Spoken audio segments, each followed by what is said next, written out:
रविवारी फक्त 30 मिनिट वेळ द्या आणि संपूर्ण आठवडा आज काय बनवायचं हा प्रश्न संपवा. प्रत्येक महिलेच्या डोक्यात रोज एकच प्रश्न असतो. सकाळी नाश्त्याला काय बनवायचं, लंचला काय बनवायचं आणि रात्री जेवायला काय बनवायचं. जेवण बनवणं जितकं कठीण नाही तितकंच रोज नवीन काय बनवायचं हे ठरवणं कठीण असतं. रविवारी थोडा वेळ देऊन फक्त हे करून पहा. 1. सोमवार ते रविवारचा मेनू ठरवा. परफेक्टच मेनू बनवला पाहिजे असं जरुरी नाही आहे, पण नाश्त्याला काय, डिनरला काय, लंचला काय याची एक यादी बनवा. कोणती भाजी, कोणती डाळ ही यादी बनवून तुमच्याजवळ ठेवा, म्हणजे रोज सकाळी उठल्यावर आज काय बनवायचं हा प्रश्न पडणार नाही. 2. ठरलेल्या मेनूप्रमाणे एकदाच किराणा आणि भाज्यांची यादी तयार करा.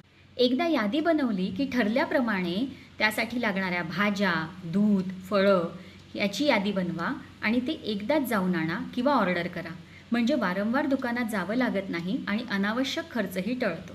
3. रविवारीच थोडी पूर्वतयारी करून ठेवा. आलं लसूणची पेस्ट बनवणं, भाज्या निवडून ठेवणं, धुवून कापून ठेवणं किंवा इडलीचे तांदूळ भिजायला घालणं, उसळ करायची असेल तर त्यासाठी मूग आणि मटकी भिजायला घालणं. या गोष्टी छोट्या वाटतात, पण रेडी असेल तर आपण पटकन स्वयंपाक करू शकतो. 4. आठवड्यातील एक दिवस क्विक मील डे ठेवा. खिचडी, पुलाव, कर्ड राईस, कढी भात, पिठलं भात, सँडविच, सूप, नूडल्स यासारखे पटकन बनणारे जेवण त्या दिवशी बनवा. त्या दिवशी तुम्हालाही थोडा आराम मिळेल आणि बाकीच्यांनाही वेगळं खायला मिळेल. 5. कुटुंबालाही मेनूमध्ये सहभागी करून घ्या. फक्त आईने सगळं ठरवायचं आणि जेवण बनलं की बाकीच्यांनी तक्रार करायची असं होऊ देऊ नका. रविवारी सगळ्यांना विचारा की या आठवड्यात काय खायचं आहे, म्हणजे त्यांच्याही आवडीला महत्त्व दिलं आहे असं त्यांना वाटेल. शिवाय या आठवड्यात काय बनणार आहे याची त्यांना कल्पना असेल, म्हणजे ऐनवेळी सरप्राईजेस मिळणार नाही. बऱ्याच वेळा स्वयंपाक करण्यासाठी वेळ नाही तर नियोजन हवं असतं.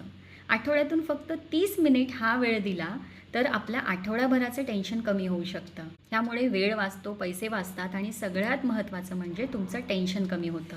तुम्हीही आठवड्याभराचा मेनू असाच ठरवता का? खाली कमेंट बॉक्समध्ये नक्की सांगा.